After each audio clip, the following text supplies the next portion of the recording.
Hi everyone, how are you all doing? I hope you're doing as best you can in this ever-evolving nightmare that has been this year.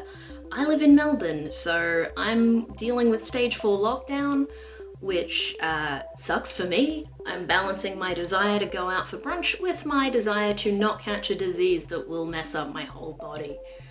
But look, I've got plenty to distract myself on top of the thesis that I really should be writing. But instead of doing any of that, I've been watching Ocean Girl. So let me tell you about Ocean Girl.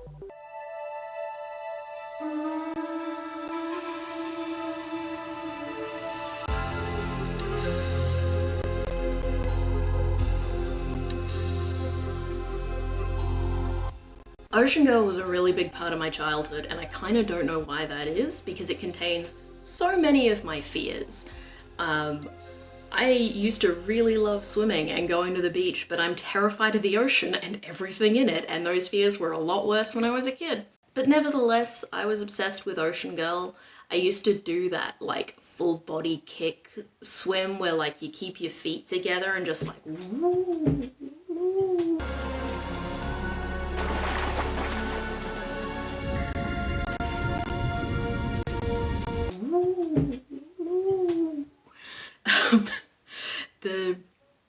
My parents were not thrilled about that because they had just gotten me to stop doing that since my Little Mermaid obsession a few years earlier. I was a fun kid to raise. So, what is Ocean Girl? Ocean Girl is an ABC-produced TV series that ran from 1994 to 1997. So, you know, back when the ABC had an entire budget. I didn't watch it when it came out because I was too young, but lucky for me, it's basically never stopped playing on ABC stations. Apparently it's still being broadcast on ABC3 if broadcast television is your thing. I haven't watched broadcast television since Eurovision 2018. So Ocean Girl follows Neri, who lives alone on an island with no one except her best friend, a whale.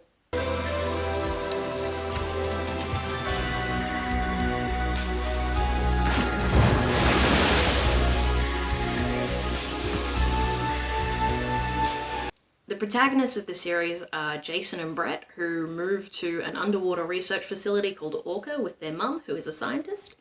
And they meet Neri through a series of misadventures, which include Jason fucking up a science experiment and Brett poisoning himself. Jason and Brett's early interactions with Neri really encapsulate that feeling of trying to befriend someone who is so much cooler than you. Like, Neri's just there, like, this impossibly cool person who is amazing and fantastic in every way, and Jason and Brett are just like, ah. Now you sleep. I must go be wet. Marzena Godecki only has 2 acting credits on her IMDb. One is Neri, and the other is a recurring character on Round the Twist called Beautiful Girl.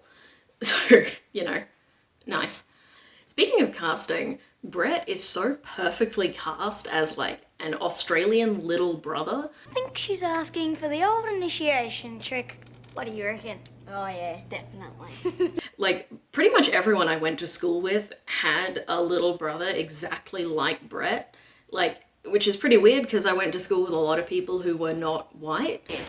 I don't know why she's picking on you, Jace. Anyone who thinks they say girls floating around in the middle of the ocean needs help. Real bad. Listen, little wart. And I'm an only child, and I'm pretty sure I had this exact little brother for a bit. He was also one of the actors who played Bronson in Round the Twist, so there you go, little brother energy. So anyway, at first Neri has no interest in meeting any other people. More people. Hundreds! There's all kinds of stuff. There's movies and videos. No. Relatable.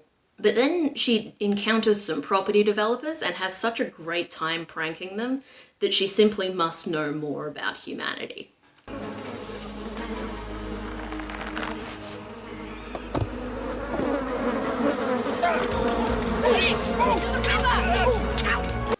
So look at this whole thing from Neri's point of view. She's living on her island, she's having a great time. First she's living there with her dad, and then he dies and it's just her and her cool whale friend.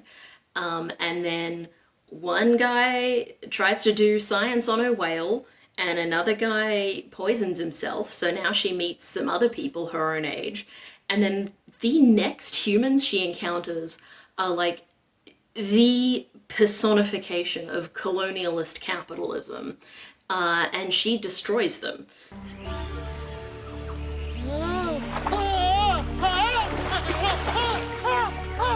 It's like the first lesson in human society is that property developers are scum and should be treated with unrestrained hostility.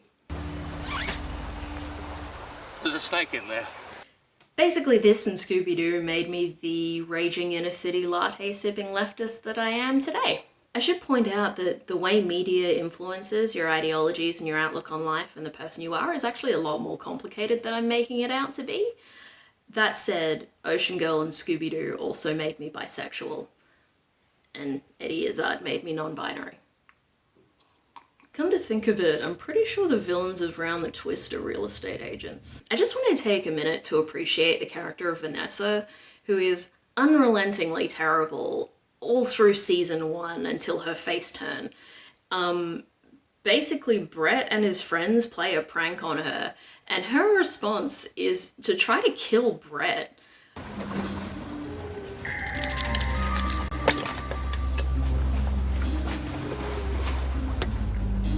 Hey, what do you think you're doing? Quick, throw us a line! No way. You can either swim back or stay there until someone spots you. But they won't be watching topside till the next boat's due. That could be hours. Yeah, maybe you'd better try and drive it back in. How? There's no wheel! It's automatic navigation, idiot. But a real smart aleck like you should be able to figure it out. So welcome to Orca, sucker. Like, yeah, it turns out fine. That's how he meets Neri, but, like, he could have died. like, there's a version of this where the boat capsizes and he drowns. There's a version where he makes it to the island, but he eats the poison berries and Neri doesn't get to him in time. There's a version where he just drifts further and further out to sea and dies of thirst. A lot of ways to die in a boat is what I'm saying. So I kind of respected Vanessa as just kind of a bad bitch, but then she turned out to be a massive snitch at every opportunity, so she lost that respect pretty quickly. Do love the acting though. Another 20 minutes, then move on to good coordinates. I still reckon you had something to do with this. Prove it, Damien. Research fine. Anyway, he shouldn't have been fooling around in an ant boat in the first place. Maintain current. So it's all his own fault. I'm terrible at learning names of characters, so she's just in my notes as Dreadful Girl. So Orca has this onboard computer system called Helen. It's an anagram, it stands for something. And there's an episode where at first Helen makes the very cold and calculating decision that she's totally cool with 2 kids dying for the sake of the rest of the crew. Module Delta is fractured. The area is flooding at 300 litres per minute. Helen, I want the hatch on Delta 7 opened immediately. Negative, Commander. The transit artery is crushed. Helen, the water's coming in through the floor. The hatch is above. Opening the hatch is an acceptable risk. Unacceptable, Commander, considering the possibility of aftershocks. It's an order. Understood, Commander, but I cannot risk Orca being flooded. There are people down there. 2, Commander. I am responsible for 520 life forms. 2 is an acceptable loss, according to my programming. But as the episode goes on, you kind of realize that Helen craves blood. Stop, Froggy. Stop it, man. The creators just pick up this plot thread and hold it in their hands like a delicate baby bird, and then they put it down. And it is never picked up again. So anyway, after the whole property developers incident, Neri decides that she wants to learn more about humanity, and Brett and Jason take it upon themselves to gradually introduce her to human society through such lessons as shoes, responding to bullies, big pipes, responding to bullies creatively, giving a urine sample, and of course, flirting awkwardly. Tell me about kiss thing. What? You know. Oh, yeah. No, that's only for grown-ups. What's it like? Disgusting, I don't know why anyone would want to kiss a girl. Does it taste good? About as good as this thing. If you don't believe me, go and kiss someone. No way!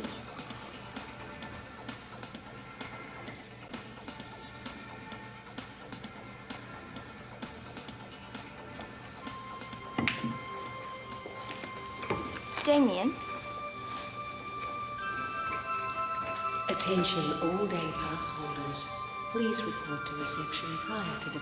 They also teach Neri how to dance, and it's awkward. Here, I see. Just move your feet to the music, then let your body join in. Yeah, that's sort of it. And then they have the necessary scene where the girl who's never really put any effort into her hair and makeup is suddenly like really done up and all fabulous, and everyone completely loses their shit.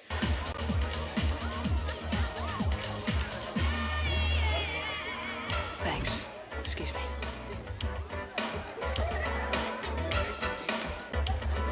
Wow. Don't believe it.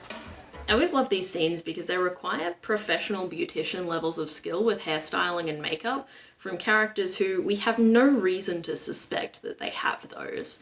Though I guess it kind of makes sense in Ocean Girl because every single hairstyle is completely outlandish.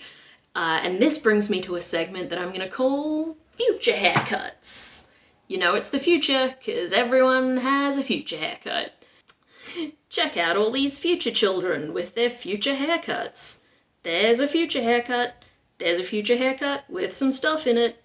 Hey, these two and their future haircuts are using Auslan. Nice. By far the best future haircuts belong to Jodie.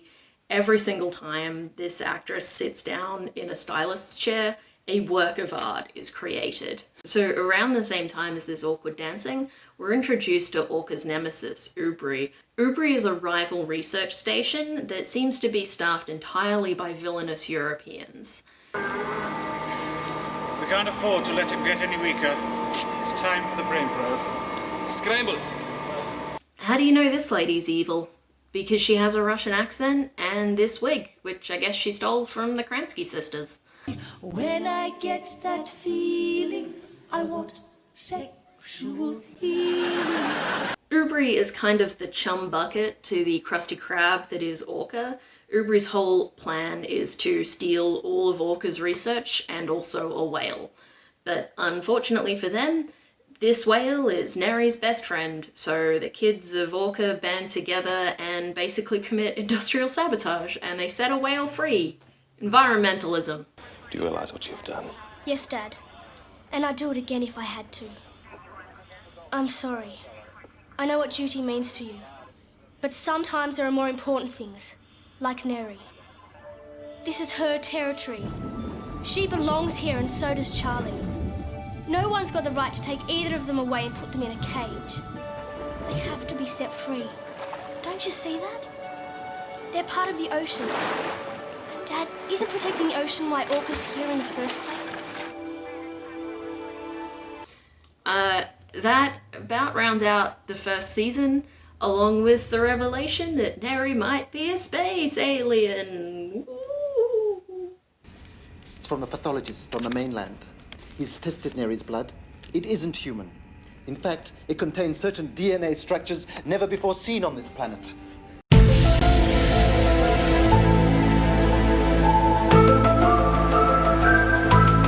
In later seasons, this show does that thing that shows with a supernatural element often do, where in season 1 there's only one of a thing, and then in season 2 there's 2 of a thing, and like more and more of the thing keeps coming in. I'm not saying that's a bad thing, it's a pattern for a reason. So season 2, they have Neri's sister, and then they find an ocean boy to go along with the ocean girl, and he has to learn the emotions one at a time, like it's Animal Crossing.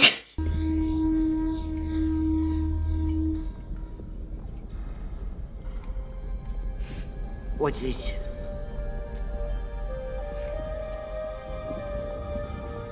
A tear. Why? Well, when something upsets people really badly, sometimes they cry.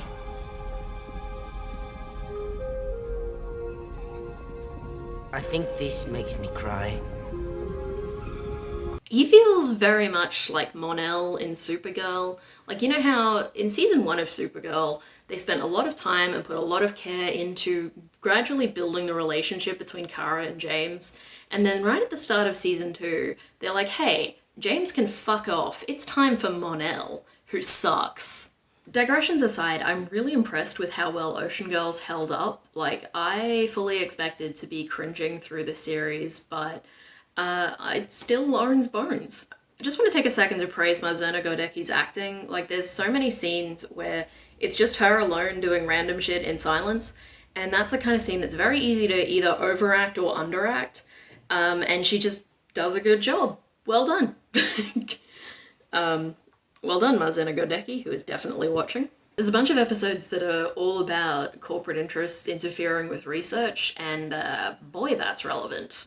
Like, there's one where the company that owns Orca is found to have dumped a bunch of toxic waste in the ocean, which I'll admit that episode's kind of a cop-out because it turns out it was dumped by accident.